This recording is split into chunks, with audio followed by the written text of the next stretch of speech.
কাঁকড়া খাবেন? কাঁকড়া? আপনি কি কখন কাঁকড়া খেয়েছেন? আপনি কি কখনো অক্টোপাস খেয়েছেন?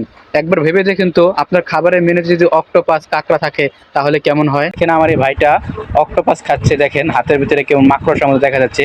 এটা কিন্তু অক্টোপাস, রান্না করা অক্টোপাস। আমরা যে রেস্টুরেন্টে খাবার খেতে এসেছি আমরা কয়েকজনে মিলে, সেখানে খাবারের মেনুতে অক্টোপাস আছে, কাঁকড়া আছে।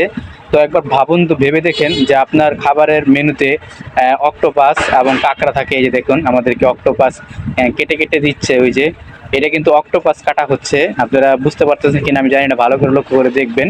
দেখুন অক্টোপাস, পুরো অক্টোপাসটা দেয় না। আমার খাবারের মেনুতে আমি কাঁকড়া নিয়েছি এবং অক্টোপাস নিয়েছি। এটা হলো কাঁকড়া, দেখতেই পাচ্ছেন। এখন দেখাবো আপনাদেরকে অক্টোপাসের একটা টুকরা। এই যে দেখেন অক্টোপাসের যেই হাত থাকে এরকম। এই যে দেখেন আমার ভাইটা একটু আগে অক্টোপাস খেয়েছে, এখন কাঁকড়া খাইতেছে। সেই ভিডিওটা আপনাদের মাঝে তুলে ধরলাম। তো আপনারা কি কখনো অক্টোপাস বা কাঁকড়া খেয়েছেন? যদি খেয়ে থাকেন তাহলে অবশ্যই কমেন্টে জানিয়ে দিবেন, ঠিক আছে? যে দেখেন আমি বলছি একটু ভালো করে দেখান, আপনাদেরকে ভালো করে দেখাইতেছে। এটা হলো কাঁকড়া। এই যে দেখেন আস্ত রুই মাছ। আরও অনেক পদের খাবারের আইটেম আছে। 800 টাকায় প্রায় 120 প্লাস খাবারের আইটেম।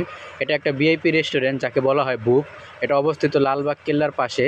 অনেক পদের খাবার আছে যা দেখানোর মতো না। অনেক পদের, মানে 120 প্লাস আইটেম আপনি ভেবে নিন। এই যে দেখেন আমার এই ভাইটা খাবার নিতেছে প্লেটে করে। আমি জিজ্ঞেস করলাম ভাই কী কী নিতেছেন? তিনি বললো যে দেখেন খাসির বিরিয়ানি নিতেছি। এই যে আমার খাবারটা আমি সাজিয়ে নিয়েছি, দেখেন এখানে কী কী আছে আপনারা অবশ্যই কমেন্টে জানিয়ে দিবেন। এখানে ফ্রাইড রাইস আছে, বিরিয়ানি আছে, তারপরে পরোটা আছে, গরুর গোস্ত আছে, বিভিন্ন ধরনের খাবার আছে। আমি আমার প্লেটে সাজিয়ে নিয়েছি। তো বন্ধুরা, ভিডিওটা কেমন হয়েছে অবশ্যই কমেন্টে জানিয়ে দেবেন। আসলে আমরা সম্পূর্ণ ভিডিওগুলো অরিজিনাল সাউন্ডে দেখি, আপনারা দেখতে থাকুন।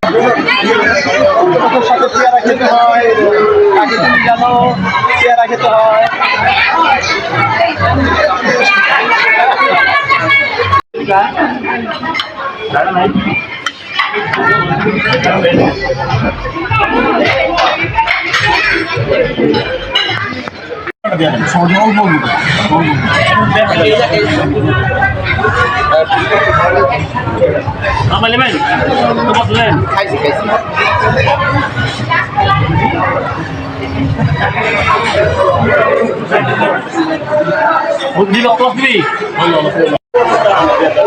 অক্টোপাস খাইবা না ভাই? অক্টোপাস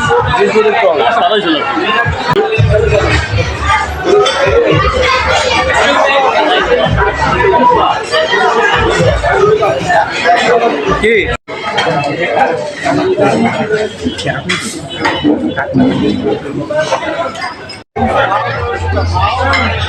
হ্যালো গাইস, দেখেন আমার এক ভাই কাঁকড়া খাচ্ছে। কাঁকড়াটা দেখান।